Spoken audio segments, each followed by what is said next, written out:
Um, Good evening, everyone. My name is Joshua Moore. I'm a poet and now a podcaster.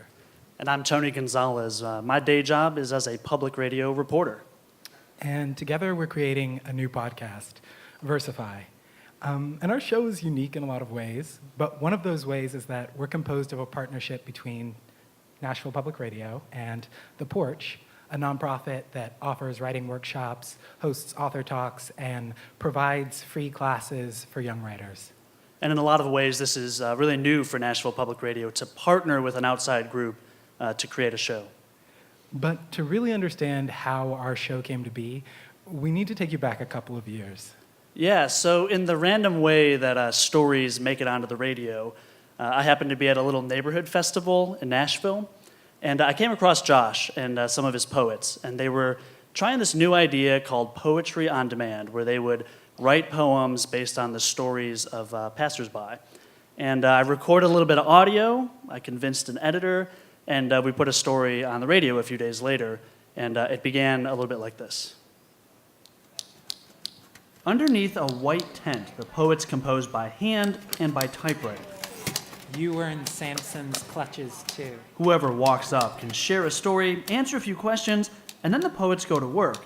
It's a new endeavor for a Nashville writers collective called The Porch. They often come across great stories, like one about a man who was fixing the roof of his home when it collapsed. So usually when we put a story on air, that's kind of where my work ends. But the thing is, The Porch continued to do these events. And after about a year of doing poetry on demand, we got to thinking, what if we recorded the audio from these events and took it and turned it into a podcast? So that's what we're doing now. I'm the host, Tony is the editor, and together we've been documenting these conversations all across the city of Nashville. We've set up mics at art shows, bookstores, and music festivals, and heard stories from people of all walks of life. And we want to share a few of those voices with you. Okay. What's your story? She had this amazing, like, old Southern lady accent, and she would say Coca-Cola. Do y'all want a Coca-Cola? I'm sitting here, man, I'm trembling and I'm thinking. So I said, I finally got up the courage. I said, sir, does that mean that I'm blind? I could see the teeter-totter of the moon rising right at the same time as the sun setting. It was, as a Libra, it was amazing. These stories are about mischief and misadventure. They're about love and legacy and how we find our places in the world. Each of them is rich with context, steeped in subtlety, and ripe to be turned into poetry. I could smell the rain before I heard it. There's no smell like a library book. A little bit musty, but crisp at the same time. Plastic sheathing dust jackets, sheathing covers. A labyrinth of lawyers and questionnaires, signatures, seals, verification of every word at every turn. Bureaucracy swelled to surround us. And the man's pit bull sunk teeth into my dog. His body crashed behind the dumpster with the piss-covered bags. It took 27 years, but it popped. And then it blooded my brain. I mean, it popped and blood flooded. I mean, my head filled with red and drowned all the words of my life. Mr. Fred Bailey, his heart a volcano in his community, looks like a mountain but holds so much more. And then there is God, moving on the roof as we wait out the rain. Thank you. In every episode of Versify, we focus in on one person's story, paying close attention not only to what they say, but the way that they say it. Within these small exchanges, our poets form connections with our storytellers. They gain insights into their lives because they care to listen closely. There's honestly a sort of magic in the way these writers can take the briefest intimacy, weave it into a work of art, and offer it back as a gift, not only to our participants, but also to our listeners. And we want to show you just a little bit of that magic by sharing the story of one man in particular and the poem that resulted from it. My name is Napoleon Harris, First Baptist Church, South Englewood. it was just refreshing to watch the whole process. As a writer, I write every Sunday. As a pastor of the church, you write a sermon, and it is hard. You guys listen to the speaker. I listen to the text, I listen to the voice of God, and then I also listen to the people that I'm going to share with and listen to the community and the world events happening. And out of that, you get a kind of fusion, and you get art out of it. That's Pastor Harris. We met at our very first staging of Poetry on Demand. He came up to the table, a little intrigued by what we were doing. The two of us got into a bit of an argument about the quality of Kanye's most recent album. And then he shared a story from his childhood. I told the story of the first physical altercation I ever got into as a child. Here we are in this apartment complex that I grew up in that was kind of rough, but my parents really, they didn't raise me at all in that kind of rough. I had no clue what a fight was. My closest frame of reference was Mr. T and Hulk Hogan from wrestling. And it never dawned on me that these were things that people would do to each other and with the intent to hurt each other. Now, sometimes when you do Poetry on Demand, you feel compelled to ask a question in service of the poem that goes a little deeper. And it just so happens that I asked a probing personal question to this pastor when the mic wasn't rolling, but what he shared changed the shape of his story and the poem that I eventually made out of it. Now, to hear the whole story, you'll have to tune in this August when we officially launch Versify.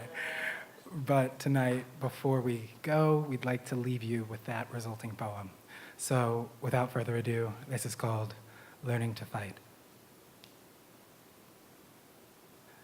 My father never taught us.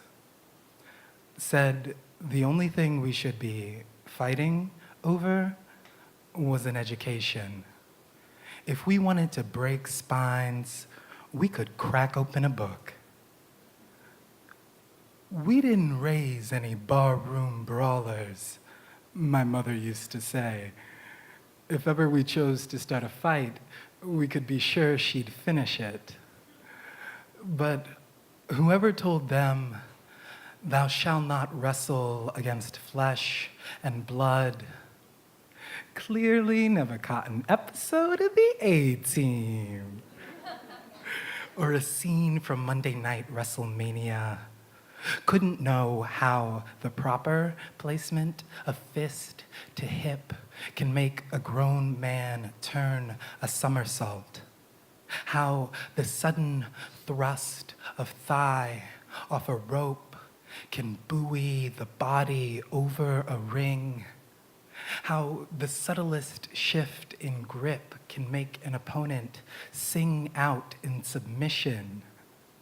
Those shows taught me the only moves I knew to use that summer when those big kids tried to pound us and my attempt at Mr. T left us bruised and pressed into those pricker bushes.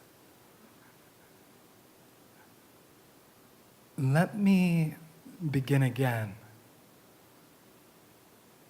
The first time I heard my parents fight, I was 12 years old.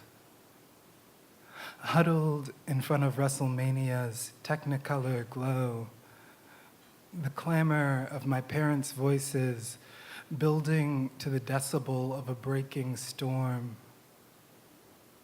Not that thunderous clamor of clapped hands for another of Hogan's aerial finishers. More like the sudden crack and fissure of a lightning bolt breaking over the banks of the Detroit River. No one ever tells you the body doesn't rebound like a wrestler off the moorings of a ring. That the sudden crack of knuckle against bone can echo louder than the thunder of any cheering crowd. I can still see that image of my father driving his fist over and over and over as if the repetition could teach her something she didn't already know. Years later, when my mother finally left him and stood at that wavering edge of new beginning, I asked her, why? Why now? To which she'd replied that she finally knew what he'd really meant to teach her all those years ago. Only wished it hadn't taken 40 years to learn. Thank you.